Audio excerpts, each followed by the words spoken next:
جب وہاں سے فنڈنگ آئے گی ہمیں یوٹی کی فنڈنگ ملے گی, اور جتنی ہمیں ملے گی اتنی ہی یوٹی لداخ کو ملے گی.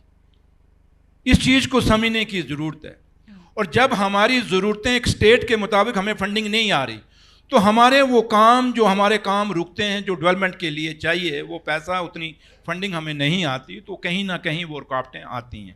تو اس لیے جو آپ نے بات کہی کہ جہاں تک تعاون کا تعلق ہے, ہم گورنمنٹ آف انڈیا کا شکریہ ادا کرتے ہیں کہ کافی چیزوں میں انہوں نے ہماری مدد کی ہے, اور پیچھے بھی ہمیں 5,000 کروڑ کا پیسہ دیا ہمیں. اور پیچھے جب ہمارے فلڈ آیا, خاص کر جموں میں تو بہت تباہی ہوئی اس فلڈ کی, کشمیر میں میرے مالک نے شکریہ اس کا کہ اتنی تباہی نہیں ہوئی. جہلم تھوڑا سا پانی نکلا, جہلم سے باہر پانی گیا, لیکن اس طریقے کی نہیں ہوئی. بٹ جموں میں تو پلوں کے پل ڈھہ گئے, سڑکوں کی سڑکیں ڈھہ گئی, لوگوں کے گھر برباد ہو گئے. تو اس کے لیے بھی میں دہلی کی گورنمنٹ آف انڈیا کا شکریہ ادا کرتے ہیں کہ 1400 کروڑ پہ ہمیں انہوں نے دیا یہ پرماننٹ ریسٹوریشن کے لیے. یہ ایک اچھی چیز ہے کہ اس طرح سے اگر کام ہو تو ترقی کے ذرائع بھی کھلتے ہیں. آپ نے جموں کا ذکر کیا ہے, تو چونکہ جموں کشمیر کی بات ہوتی ہے تو وہاں کے لوگ جو ترقی کے مسئلے ہیں یا جو ترقی کے ذرائع ہیں اس میں برابری کی امید کرتے ہیں. تو آپ کیسے دونوں ریجنز کے لوگوں کو یقین دلائیں گے کہ دونوں کے لیے برابری سے کام ہوگا اور اس طرف بھی توجہ مرکوز ہے؟ سب سے بڑی بات کہ میں جس پارٹی سے بلونگ کرتا ہوں, نیشنل کانفرنس سے, ہمارے پارٹی پریزیڈنٹ قائد ثانی ڈاکٹر فاروق عبداللہ صاحب اور شیر کشمیر شیخ محمد عبداللہ صاحب سے اگر آپ دیکھیں, اب سیاست کے لیے کوئی کچھ کہے لیکن حقیقت, زمینی حقیقت دیکھی جاتی ہے. اگر زمینی حقیقت پہ آپ جائیں تو جب بھی جموں اور کشمیر کی بات آئے, ٹھیک ہے کوئی ووٹ لینے کے لیے ڈسکرمنیشن کی بات کرتے ہیں جو آپ نے کھل کے نہیں کہا, اور میں کھل کے کہوں گا کہ نیشنل کانفرنس کی جب بھی گورنمنٹ بنی, اور آج بھی جب عمر عبداللہ سرکار ہے جموں کشمیر میں, آج بھی اگر آپ فنڈنگ اٹھا کے دیکھیں دونوں خطوں میں برابر کی حصے داری دی جا رہی ہے. اگر آپ بات کریں, اگر جموں میں ایگریکلچر یونیورسٹی ہے, شیر کشمیر ایگریکلچر یونیورسٹی ہے, تو یہ کس نے دی؟ قائد ثانی ڈاکٹر فاروق عبداللہ صاحب جب مکھیہ منتری تھے, چیف منسٹر تھے جموں کشمیر, اس میں انہوں نے دی. وہ کشمیر میں بھی ہے شیر کشمیر ایگریکلچر یونیورسٹی, جموں میں بھی ہے. کسی بھی ڈپارٹمنٹ کے ڈائریکٹر آپ دیکھ لیجئے, اگر وہاں ڈائریکٹر ہے تو یہاں بھی ڈائریکٹر ہے. کوئی ایسا ڈپارٹمنٹ ہمیں دکھا دیجئے جہاں کشمیر میں ہے تو جموں میں نہیں ہے, جہاں جموں میں ہے تو کشمیر میں نہیں ہے. اور ہمیشہ چاہے شیر کشمیر شیخ محمد عبداللہ صاحب تھے, چاہے ڈاکٹر فاروق عبداللہ صاحب ہیں ہمارے, چاہے آج صاحب ہمارے جو آنریبل چیف منسٹر جناب عمر عبداللہ صاحب ہیں, ہمیں صاف ہدایتیں ہیں کہ کہیں بھی کسی بھی ڈپارٹمنٹ میں کہیں بھی کہیں ڈسکرمنیشن نہیں ہونی چاہیے. کیونکہ میں ڈپٹی چیف منسٹر ہونے کے ساتھ ساتھ انچارج منسٹر PWD بھی ہوں. میں انچارج منسٹر انڈسٹری بھی ہوں. میرے پاس مائننگ ہے, میرے پاس اسکل ہے, لیبر ہے, امپلائمنٹ ڈپارٹمنٹس ہیں. اور میں آپ کو دعوے سے کہتا ہوں خالی یہ ڈپارٹمنٹ نہیں بلکہ جو آنریبل دوسرے منسٹر ہیں اس کابینہ میں, سب کے میں کہیں بھی آپ ڈسکرمنیشن نہیں کر سکتے. سوال, آخری سوال اور چھوٹا سا جواب میں چاہوں گی, چونکہ آپ نے زمین سے جڑی ہوئی سیاست کی ہے اور آپ نے لوگوں کے ساتھ کنیکٹ بھی کیا ہے اور کئی ساری چیزوں کا آپ نے ذکر کیا, تو جو آرٹیزنس ہیں ان کو کس طرح کی پاسبلٹیز ملنی چاہیے کیا, کیونکہ گلوبل لیول پر ان کی پہچان ہونا بہت ضروری ہے, کیا اس میں ڈیکلائن دیکھا جا رہا ہے, کیا اس پر سرکار توجہ دے گی؟ اب آپ دیکھیں آرٹیزن کے لیے ہم نے ان کے لیے کافی ساری چیزیں, اس باری فنڈنگ بھی کی میں, کیونکہ میں نے خود اس ڈپارٹمنٹ کو دیکھا. اور جو ہمارا خاص کر ہینڈلوم ہینڈی کرافٹ جو ہمارا کشمیر میں زیادہ ہے, چاہے جیسے آپ یہ کارپیٹ دیکھ رہے ہیں, جیسے ابھی آپ نے مجھے شال دیا, سب کچھ. ایک دفعہ ہم ایک اس میلے میں تھے تو آنریبل CM صاحب تھے, میرے خیال یہ کہیں اننت ناگ میں تھا یا کہاں پہ تھا, تو ایک شال انہوں نے ڈسپلے کیا ہوا تھا. تو جب شال کو, تو آنریبل CM صاحب نے پوچھا اس شال کو بنانے میں آپ کو کتنا ٹائم لگا, انہوں نے کہا 5 سال لگے. تو ایسے ایسے کلاکار کاریگر ہمارے اس جموں کشمیر میں ہیں, اور میں آپ کو دعوے سے کہتا ہوں اور فخر سے کہتا ہوں کہ عمر عبداللہ سرکار کے اس وقت میں 1.5 سال کے اندر ہمارا یہ پشمینہ شال جو باہر جاتا تھا, اور دہلی ویلی جو باہر لوگوں کو بڑا کریز تھا کہ ہم پشمینہ شال لیں گے, تو وہ جب شال لیتے تھے تو میں نام نہیں لوں گا کس اسٹیٹ سے وہ بن کے جاتے تھے, وہ اچھا نہیں لگتا میں کیسی منچ پہ ہوں. اور اتنا ضرور کہوں گا کہ وہ ایسی جگہ کہیں فیکٹریوں میں بن جاتے تھے, پشمینہ شال بنا کے وہ دہلی ویلی میں آگے چاہے گجرات میں چاہے راجستھان میں, دیش کے الگ الگ کونوں میں یا دنیا میں وہ شال بیچے جاتے تھے.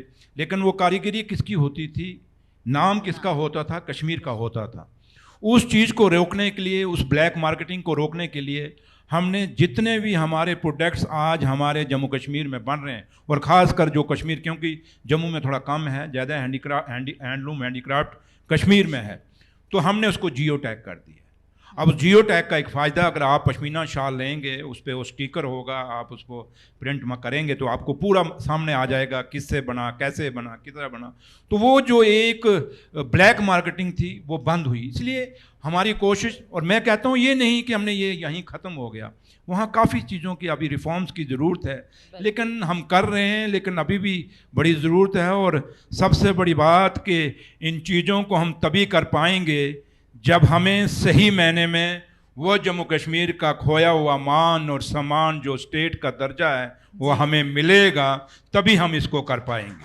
چلیے, آپ نے اپنی بات کو اس من سے پہنچانے کی کوشش کی. بہت شکریہ سریندر صاحب اپنا قیمتی وقت دینے کے لیے, اور اپنے یہاں پر آپ کا بھی بہت بہت شکریہ. میں اور آپ کے اس کانکلیو کے اور آپ کی جی نیوز کو میں بہت بہت بدائی دیتا ہوں. شکریہ, thank you. Thank you so much.